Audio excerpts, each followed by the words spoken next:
Hey kiddos, we're going to do another day of by parts practice. I've got 2 examples to work with you. There's nothing new today, but they do get a little bit harder because we're going to start combining integration techniques in one question.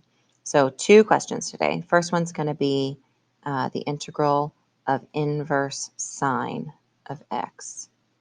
And I'm going to put bounds on this just because we haven't done any that have bounds. At 32, it doesn't matter. We're not going to calculate it. I just want to show you where they go. Okay, so it's by parts. I have to pick a U and I have to pick a DV. And this one is deceptively simple looking because it's just a single inverse sine. So you can't make it equal dV because the very first thing you would be doing is taking its integral. And that's the question. So it has to go over here where U is,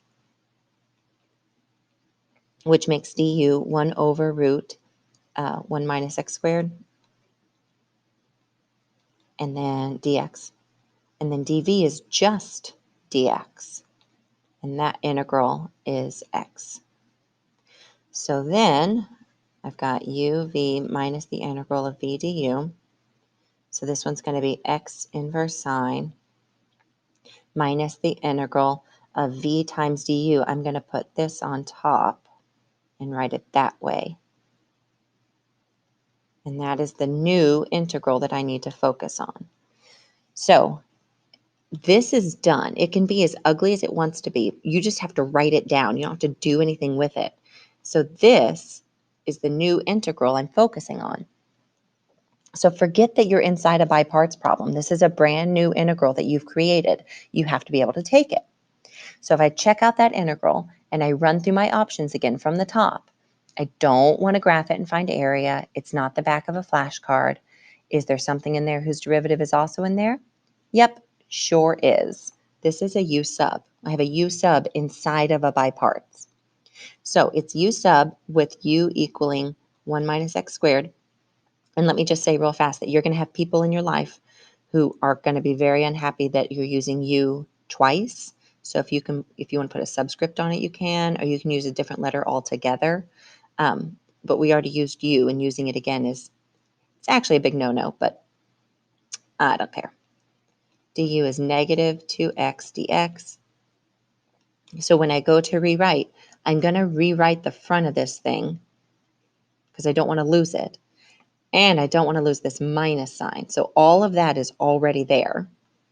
And then I'm going to go sub in all of these u values. So this is going to be the integral. I'm going to write it as u to the negative 1/2 to go ahead and get ahead of what I know is coming.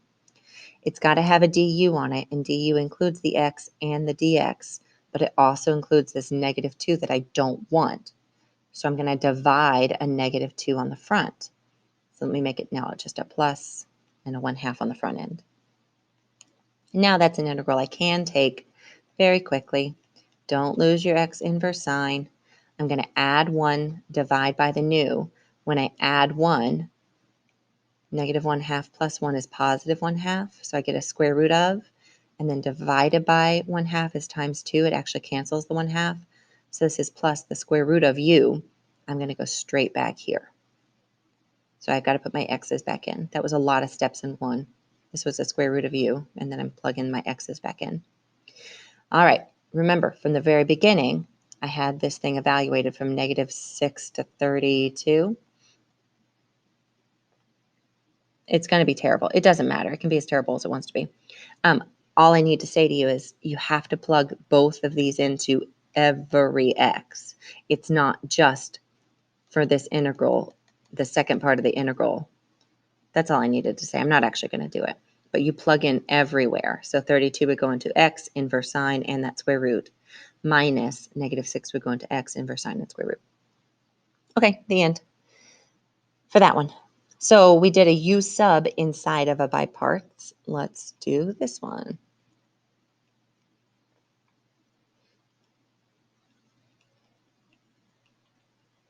All right. I need to go choose a u, and I need to go choose a dv. I'm going to let u be x squared because it gets better. When I take its derivative, it reduces in power, and that makes it better.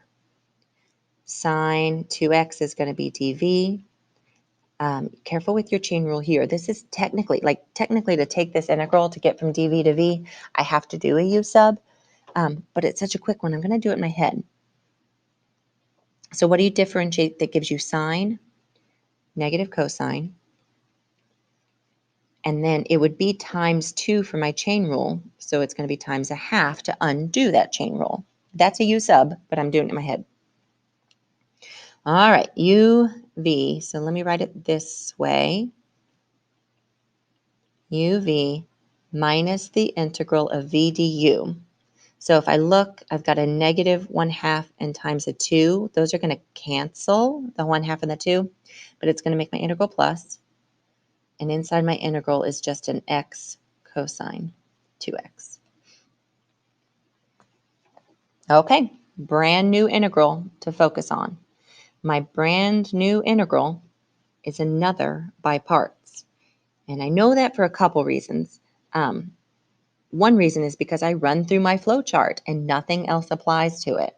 The second reason I know that, though, is I look at where I started. I started with an x squared and a sine, and I turned it into an x to the first and a cosine. Sine and cosine are interchangeable in this situation. When you take their derivatives and integrals, they just cycle into each other.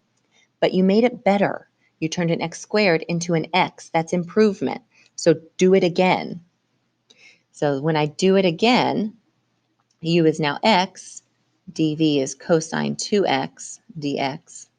And I know I'm going to be done eventually because my x went away for good this time. So it took 2 steps to make it go away completely, but I was making progress, so I knew I was doing the right thing. What do you differentiate that gives you cosine? That is sine. And then I have a 1/2 out here to undo that chain rule. Okay, now you just have to be careful. So you still have this entire term that is along for the ride. I'm going to move it down here so I can see everything. Plus a whole other entire uv minus the integral of v du, because it's a whole entire by parts. So uv is, let's see, x over 2 sine 2x minus the integral of v du. I'm going to pull the 1/2 to the front. Sine of 2x is all that's inside that integral, and you've made it better again.